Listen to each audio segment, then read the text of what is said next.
Hello, this is Grandmaster Miguel Illescas, and I'm going to introduce you a new chess piece. We call it Dragon, and you can see on the top of the screen this image which features this new piece.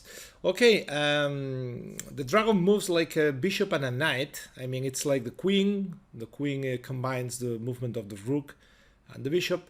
Well, the dragon, it is a knight and it's also bishop. It's a very powerful piece, and in this variation we decided that to use it, you have to start moving it to a free square on your first rank. First you have to, okay, let's see this game. This is one of the first games we were doing for test, and here my opponent, he played his dragon to g1. Okay, it's your choice. I mean, nobody knows if it's a good idea to place the dragon into the game so early.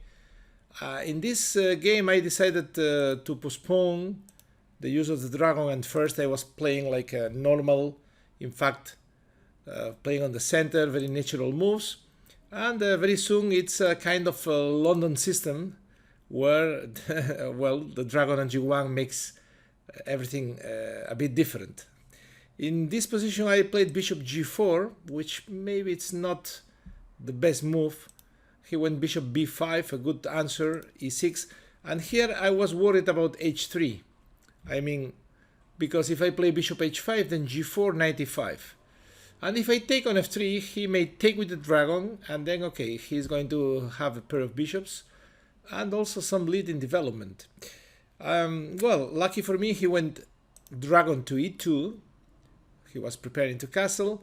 And here I forgot that the dragon is also bishop, and I took on f3. I thought he must take gf3, and he got some double pawns. But the truth is that he took dragon f3, and suddenly, well, I mean, I gave the bishops for nothing.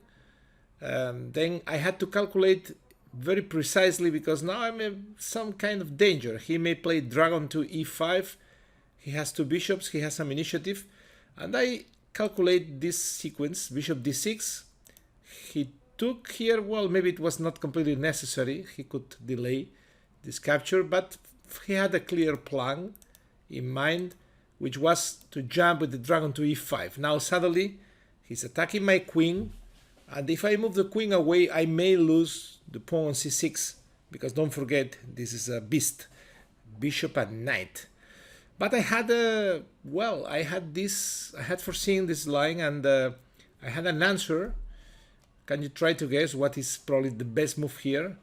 Well, I think this was correct. Dragon to b8. Well, of course you may say, well, come on, I mean, the queen is stronger than the dragon. I don't know. I'm not so sure. Probably in an endgame that's true. In an endgame with a few pieces, where well, I mean, it's clear that the queen combines rook and bishop, and the dragon may be better in the middle game, because the fact that it is a knight, it makes this piece very tricky, as we will see in this game. He took on d6, I recapture, dragon takes d6. We are using the letter W, just because it can be a wild dragon or a wise dragon. And anyway, the W doesn't interfere with any other piece in any other languages. And well, what to say about this position? I think he should castle, and probably white is slightly better maybe. But he went knight d2, which maybe it was not the most precise move. And here I found an interesting idea, just to place my dragon to b5. And now I'm attacking the pawn on d4, but also I'm cutting in this diagonal, avoiding short castle.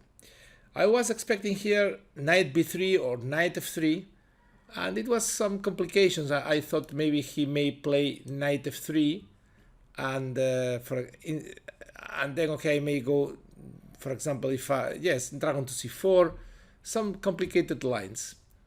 But he went c3, protecting the pawn, and he forgot that the dragon is a bishop, but it is also a knight. And can you guess the move here? Yes, you're already a dragon master. Dragon to d3, checkmate. Well, this was just a little example of the a lot of fun you can have with this new piece. Of course, nobody pretends to replace traditional chess. It's just for fun. It goes especially well in schools with children, but I have to admit, I am playing some games with my friends in this app that we have at the moment only in Spanish, but it's very simple. I mean, you don't need to know too much languages to handle it. And I'm having a lot of fun. I mean, it's really interesting just to figure out what's the best move and not to have the possibility to analyze it with an engine. So there are a lot of questions on the air about the queen and the dragon, and I hope you enjoy this new piece as much as our pupil and friends are doing.